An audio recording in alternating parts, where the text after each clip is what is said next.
Allahu Akbar, Allahu Akbar, Allahu Akbar. La ilaha illallah, wallahu akbar, Allahu akbar, walillahil hamd.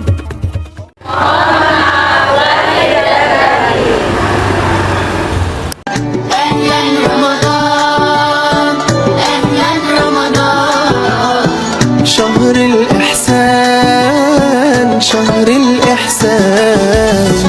أهلا رمضان، أهلا رمضان، بتجدد فينا نور الإيمان.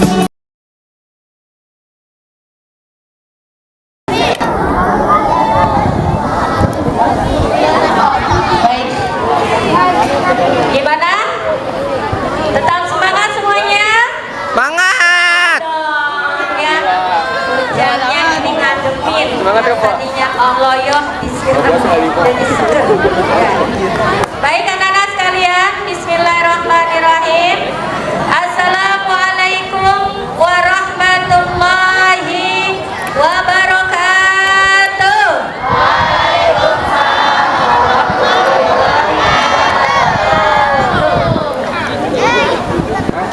Ikut pantun ah. Pagi hari memetik tomat, memetiknya di kebun paman. Ucapkan salam hormat untuk anak-anak sekalian. Semangat semuanya ya. Alhamdulillah. Baik. Bismillahirrahmanirrahim. Alhamdulillah, alhamdulillahi rabbil alamin, wa bihi nasta'inu ala umurid dunya waddin, wassalatu wassalamu ala sayyidina wa habibina wa syafi'ina wa maulana Muhammad wa maulana Muhammad sallallahu alaihi wasallam. Qala Allah ta'ala fi ayatil Qur'anil azim.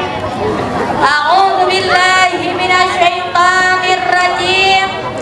Bismillahirrahmanirrahim. Ya ayyuhalladzina amanu kutiba alaikumus syiyam kama kutiba alal ladzina min qablikum la'allakum tattaqun. Al-ayah. Wa qala an-nabiy sallallahu alaihi wasallam. Ada suaranya. Wa qala an-nabiy sallallahu alaihi wasallam. Sallu alaihi Allahumma salli wa sallim wa barik. Al-jannatu mustaqatun ila arba'ati nafarin. Talil Qur'an wa hafizil lisan.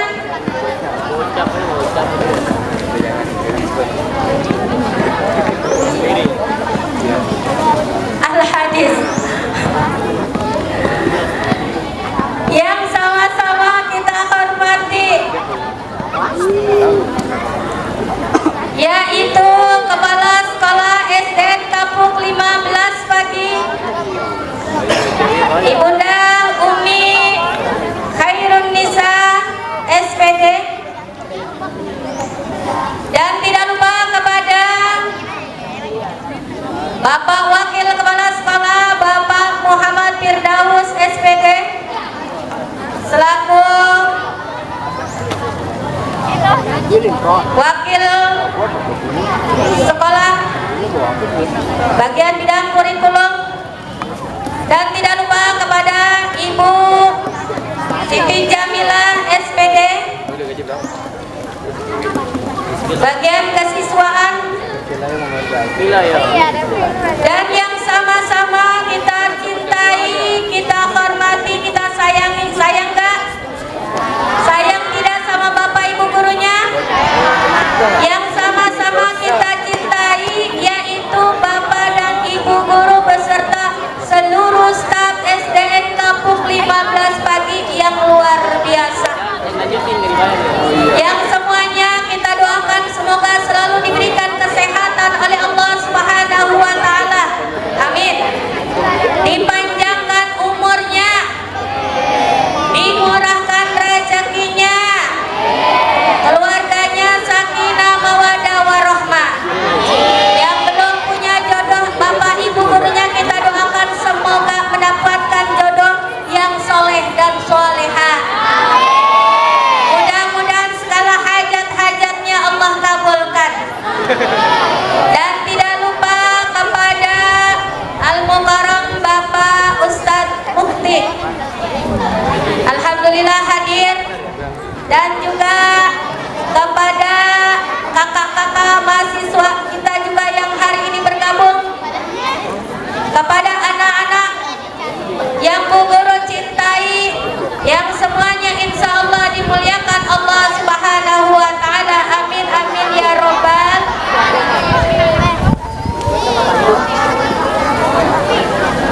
Puji syukur kita panjatkan kehadirat Allah Subhanahu wa Ta'ala dengan mengucapkan kalimat alhamdulillah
kita sudah selesai melaksanakan daripada kegiatan pesantren kilat. Kok kilat? Iya cepat.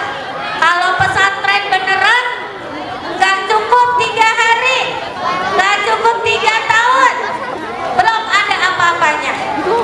Akan tetapi di 3 hari ini, insya Allah bagi yang mendengarkan, bagi yang mengamalkan, bagi yang konsentrasi, bagi yang mencatat, insya Allah ilmunya banyak. Bu Guru tanya, pas waktu Bu Liana memberikan tausiah, temanya apa nak? Tentang apa? Tentang zakat. Alhamdulillah. Waktu Pak Ustadz Edo memberikan tausiah, apa judulnya nak? Tentang Al-Quran Nuzulun. Waktu Bapak yang tadi pagi ini siapa penceramahnya? Bapak Muhammad Sawaluddin. Tadi pagi masih terngiang-ngiang. Apa materinya, tentang apa? Apa? Lailatul Qadar. Alhamdulillah, ilmu itu luar biasa. Mudah-mudahan kita semua selalu diberikan ilmu-ilmu yang manfaat sehingga bisa menjadikan hidup kita lebih terarah ya nak ya. Betul tidak? Pengen punya ilmu? Mau punya ilmu? Mau punya duit apa punya ilmu? Ilmu. Mau punya duit apa mau punya ilmu? Kalau punya ilmu, alhamdulillah, jawabannya tepat. Kalau punya ilmu, duit, harta akan ngintil, akan ngikutin. Tapi kalau punya duit, belum tentu ilmu ngikutin. Duit banyak, pergi pasti banyak yang incar, apalagi lebaran, betul nggak? Di mana-mana ada perampokan, di mana-mana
golongan.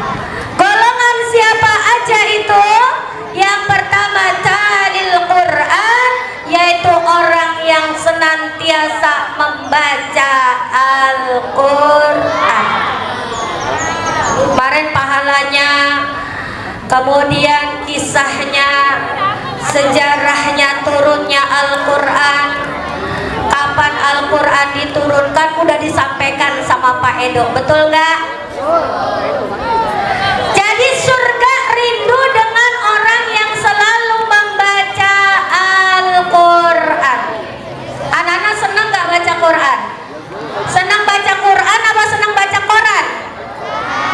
Baca Al-Quran. Kenapa?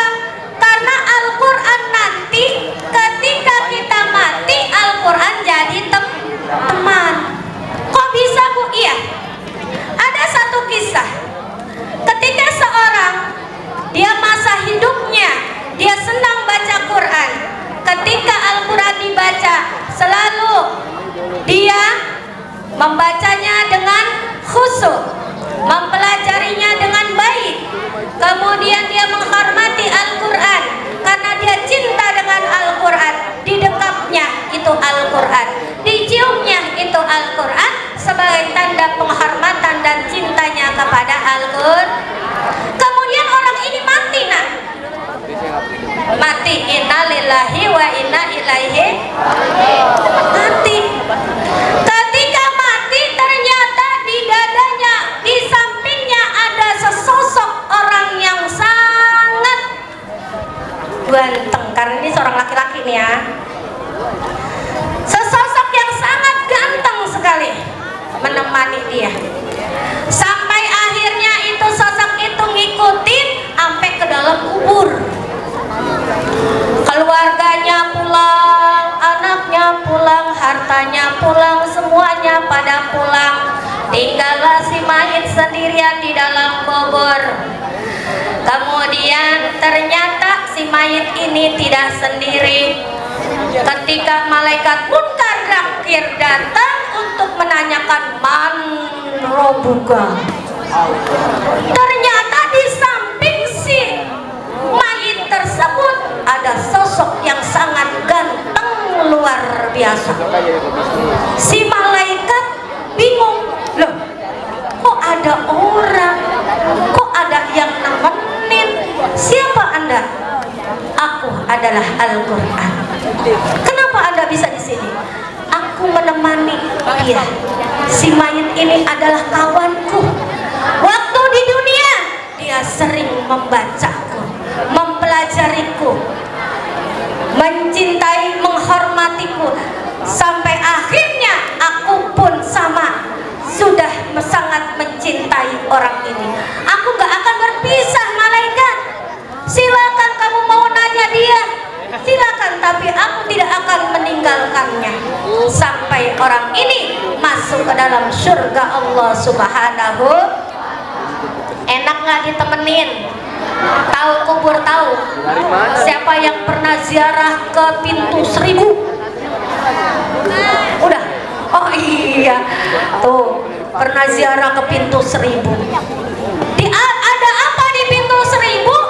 Pintu 1000 itu adalah kita di sana diingatkan ketika kita berada di dalam kubur, kita masuk ke dalam pintu 1000, di sana ada ruangan yang gelap tanpa sedikit pun cahaya. Seakan-akan kita berada di dalam kubur. Itu belum seberapa nak. Ketika kita nggak sanggup dengan kegelapan, kita bisa nyalain HP, ya kan?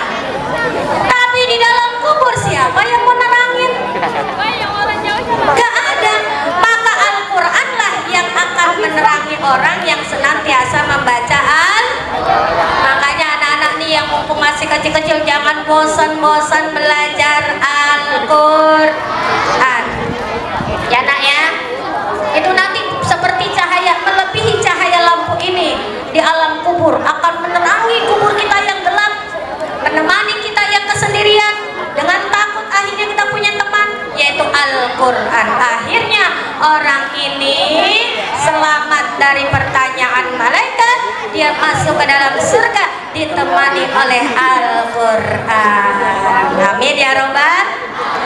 Yang kedua, wahafizil lisan. Surga itu rindu dengan orang yang senantiasa menjaga lisan. Apa lisan? Lidah. Anak-anak kalau nggak punya lidah bisa ngomong nggak? Nggak bisa.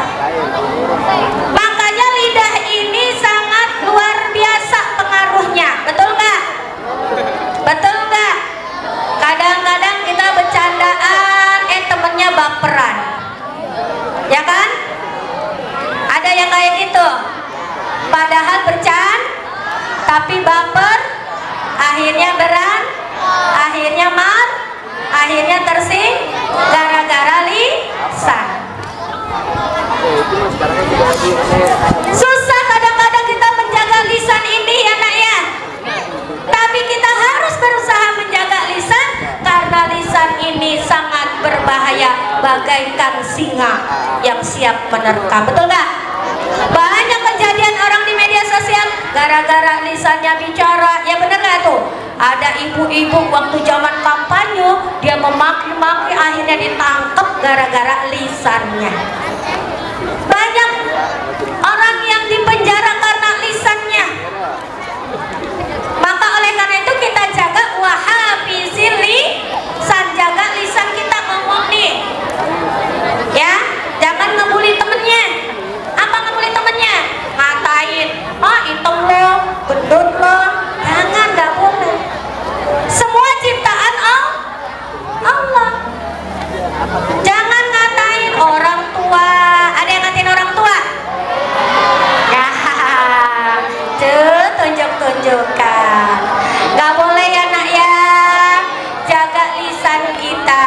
Semua punya orang tua yang harus dihormati. Betul tidak? Nah, ada kisah Luqmanul Hakim diperintahkan oleh seorang raja untuk menyembelih kambing. Tahu kambing? Kata raja, "Hai Luqmanul Hakim, aku perintahkan kau untuk mencari domba yang paling bagus. Pilih. Habis itu potong. Udah dipotong bawa ke sini dagingnya." Benar dicari tuh domba yang paling bagus, dipilih-pilih, lalu dibawa dagingnya. Tapi yang dibawa ke hadapan raja bukannya daging paha, bukannya daging dada, bukannya daging kaki, yang dibawa adalah lidah. Dimakan sama raja, enak juga. Lalu diperintahkan lagi besoknya, "Hai Luqmanul Hakim." "Ya raja, kemarin aku perintahkan engkau untuk menyembelih 1 ekor kambing. Aku minta yang paling baik. Sekarang ambil kambing atau domba yang paling jelek, yang paling buruk. Cari, ambil, potong, bawa ke sini dagingnya." "Baik raja." Dibawa, dipotong lagi, cari tuh yang paling jelek. Ternyata yang dibawa lagi dagingnya bukan daging paha, bukan. Apalagi yang dibawa? Daging lidah lagi. Lalu kata Luqmanul Hakim, kata rajanya, "Hai Luqman, kemarin aku suruh kamu ambil kambing yang paling bagus. Kamu bawakan aku daging tapi lidah. Nah sekarang kamu bawain lagi, aku suruh kamu cari kambing yang paling buruk. Kenapa dibawanya lidah lagi?" Ini kata Luqmanul Hakim, "Wahai raja, inilah yang dikatakan lidah. Lidah itu menandakan keburukan dan kebaikan seseorang." Betul nggak?